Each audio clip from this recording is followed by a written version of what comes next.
জাতীয় মানবাধিকার কমিশন রহিতকরণ ও পুনঃপ্রচলন বিল 2026 জাতীয় সংসদে পাশ হয়েছে।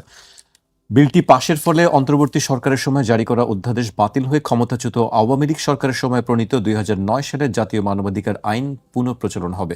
বিলটি উত্থাপনে আপত্তি তুলে ক্ষোভ প্রকাশ করেন হাসনাত আব্দুল্লাহ। তিনি বলেন, আজকে যারা সরাসরি সরকারি বেঞ্চে রয়েছেন তারা 24শে জুলাইয়ের আগে হলে এই বিল পাশের বিরোধিতা করতেন। এই অধ্যাদেশকে ল্যাপস করার মধ্য দিয়ে মানবাধিকার কমিশনকে রাজনৈতিক দমন পীড়নের অস্ত্র হিসেবে ব্যবহার করা হতে পারে বলে তিনি আশঙ্কা প্রকাশ করেন। মানবাধিকার কমিশনের বিষয়টি আছে। আরেকটি বিষয়, জুলাই সনদ নিয়ে আপনার বক্তব্য জানতে চাচ্ছিলাম। আজকে জুলাই সনদ তো আমি বললাম, জামায়াত সহ 11 দল তাদের দীর্ঘমেয়াদী আন্দোলনে যাচ্ছে, সেরকম একটি আমরা রূপরেখা দেখেছি। সেটা তারা রূপরেখা, তারা আন্দোলনে যাবে, যেতে পারে, যাওয়াটা যৌক্তিক না অযৌক্তিক সেই বিবেচনাও তাদের। কিন্তু আমি সাদামাটা চোখে যেটা দেখি তাতে হলেই আপনি যখন একটা সংসদের ভিতরে আমাদের যে আমি যদি এরশাদের পর থেকে, যে ভাই বললো যে এরশাদের পর থেকে তারা সক্রিয় আন্দোলন সবাই করে, বিশেষ করে এরশাদের টাইম থেকে, আমাদের যাদের বয়স এটা এরশাদের টাইম থেকে, সেই টাইম থেকেও যদি আপনি ধরেন 1991 সাল থেকে, 91 সাল থেকে কিন্তু কম না বছরগুলো, ওদিকে 9 বছর, এদিকে 26 আর 9 কত 33, 26 আর 9 9 35 বছর। আপনি যদি 35 বছরের রাজনীতি দেখেন তাহলে আপনি কি দেখতে পান সেখানে? এই 35 বছরের রাজনীতির ভিতরে কিন্তু এই যে আপনি মানবতা বিরোধী বিষয় বললেন, কিংবা কি যেন কথাটা বললেন, খেয়ে হারাই ফেললাম, সাবজেক্টটা ছিল মানবাধিকার কমিশন বিলটি। হ্যাঁ, আচ্ছা, মানবাধিকার কমিশন বিল, তারপর এবং এই যে দেখেন একটা, আপনি কি খেয়াল করছেন যে জুলাই আন্দোলনকারীদের সুরক্ষা আইনটা করছে, সেটা দেখছেন? সেখানে কিন্তু ওই অধ্যাদেশের 5 নম্বর ইয়েতে, ভাই বোধহয় দেখছেন এটা না, 5 নম্বর ইয়েতে বলা আছে জুলাই অভ্যুত্থানের যারা ছিল তাদের বিরুদ্ধে যে ফৌজদারি এবং দেওয়ানি যে মামলাগুলো হয়েছে সেই মামলাগুলো কিন্তু সব প্রত্যাহার করা হবে। ঠিক আছে?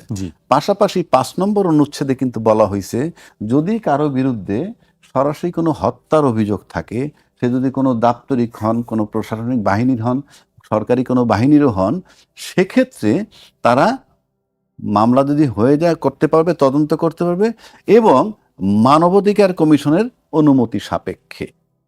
এবং আমার কাছে মনে হয় এই জন্য মানবাধিকার কমিশনটাকে ওইভাবে রাখা হয়েছে। তাতে কিন্তু আলটিমেটলি আপনার সুরক্ষাটা হয় নাই, কারণ সুরক্ষা আইন দিয়ে কখনো করা যায় না। বঙ্গবন্ধু হত্যার পরেও কিন্তু ইন্ডেমনিটি করা হয়েছিল, এবং আপনার মনে আছে, ভাইয়ের মনে আছে, 71 সালের পরেও কিন্তু একটা ইন্ডেমনিটি করা হয়েছিল মুক্তিযোদ্ধাদের বিষয় নিয়ে। কোনো ইন্ডেমনিটি থাকে না, কারণ ইন্ডেমনিটি হলো কি, আমি না মানলে আপনি কি করবেন, না মানলে আপনি কি করবেন, নাম্বার 1। নাম্বার 2 হচ্ছে ইন্ডেমনিটির কথাটার মানে হচ্ছে এই যে একটা অঘটন ঘটছে, সেটার বিরুদ্ধে যদি অ্যাকশন নেওয়া না হয়, আপনি জিনিসটা বুঝছেন, আপনি অ্যাকশন নেবেন, আপনি এটাকে বৈধতা দিবেন। কোন অর্থে বলছি আমি, এই যে বৈধতাটা দিবেন, সেই বৈধতাটার জন্য হলো জুলাই সনদ। আরেকটু খুইলে যদি আমি আপনাকে বলি, জুলাই অভ্যুত্থানে যারা কাজ করছে তারা অপরাধী, ঠিক আছে? আমি এই আইন বলে ইন্ডেমনিটি দিতে গেলে বলে এটা তারা অপরাধী, কেননা রাষ্ট্রপক্ষ যারা ক্ষমতায় তারা কিন্তু সুরক্ষা আইনটা দিচ্ছে। এখন তারা যদি দাবি করে যে জুলাই আন্দোলনে তারা ছিল, তারা বলতেছে না যে আমরা আন্দোলনে ছিলাম, সেটা তো বলা হয়েছে। আমরা এই ভিডিও দেখছি যে পার্লামেন্টের একজন মেম্বার, নাম আমি ইচ্ছা করে বলি না, একটা তার বয়ান আছে এই সংবিধান ছুঁড়ে ফেলতে হবে, বেগম খালেদা জিয়া বলছেন, সেটা তো আছেই।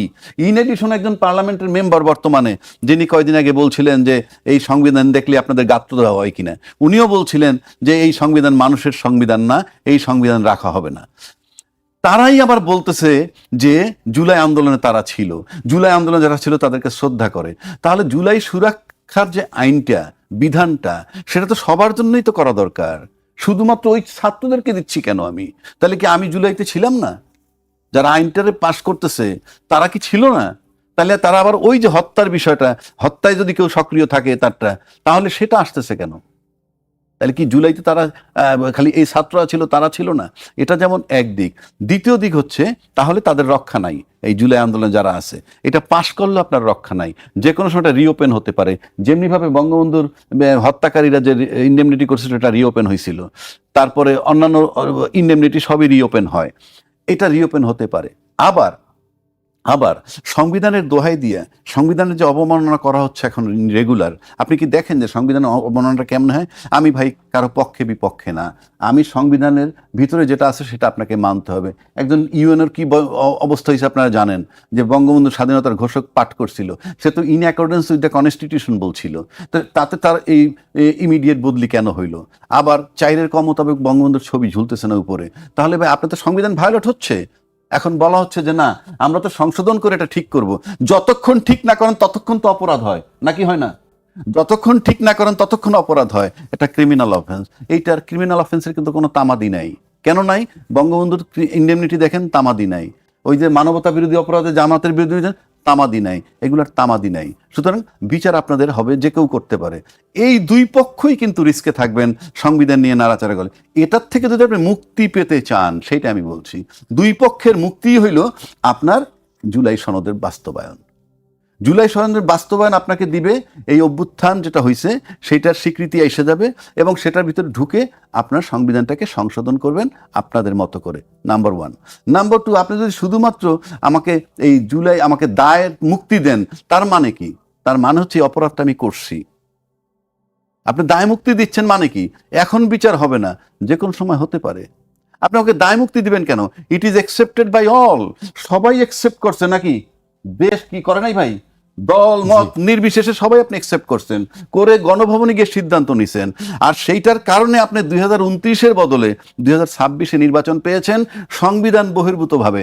কারণ সংবিধান বহির্ভূতভাবে নির্বাচন কেন? আপনার 8ই আগস্ট 2024-এর যে ওত নিল সরকার, তার থেকে 90 দিনের মধ্যে নির্বাচন হইতে হইলে 7ই নভেম্বর 2024-এর মধ্যে নির্বাচন হওয়ার কথা। তারপরে যেহেতু করতে পারেন নাই, আপনি সংবিধানের বাইরে আছেন। এই সংবিধানের বাইরে থাকলে আপনাকে বৈধতা দিল কে? এই জুলাই সনদ বাস্তবায়ন অধ্যাদেশ এবং এই জুলাই সনদ আইন। আপনি যদি সেটাকে না মানেন, you will be in trouble, এবং এই ছেলেপেলেরাও থাকবে ট্রাবলে। আমি জানি না এটা কোথায় গিয়ে ঠেকবে। এই কারণে বলছি, ভাই একটা কথা বললো যে নেপালে যে এখন যে সরকার হয়েছে, যে কি বিদ্রোহী গ্রুপ, উনি টপে প্রধান। বাট নেপালের আরেকটা ইতিহাস আছে তো। নেপালের তো এই আন্দোলন রাজতন্ত্র 2008-এ ডেমলিশ হয়েছে। 2008 থেকে 2025 পর্যন্ত 17টা বছরে 14তম সরকার ওত নিল। Try to understand my point.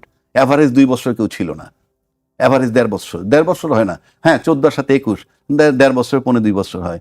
আমি তো তাই দেখতেছি, জুনে 2024-এর 25-এর 7ই জানুয়ারি যে নির্বাচন হইলো, নির্বাচন হওয়ার পর তো একটা সরকার ছিল তো, সেই তো জুলাইতে সরে গেল। তাহলে সরকার নাম্বার 1 চলে গেল। সরকার নাম্বার 2 ইউনূস সরকার আসলো, চলে গেল। সরকার নাম্বার 3 চলমান।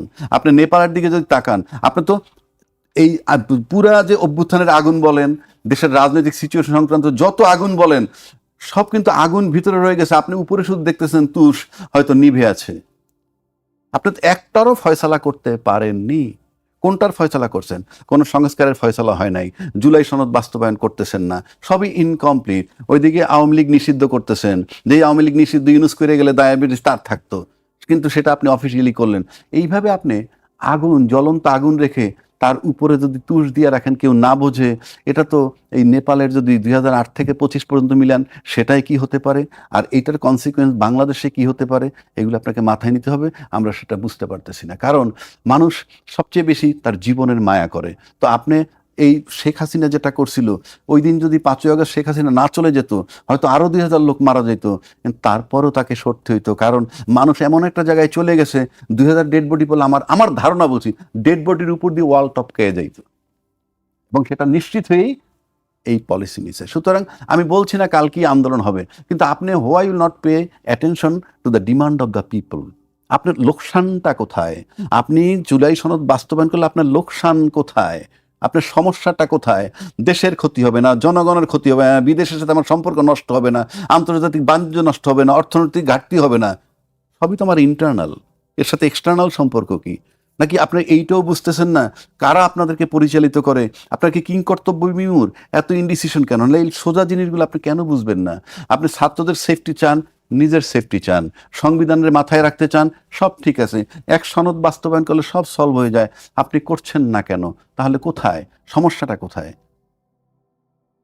প্রশ্ন রাখলাম জাতির কাছে।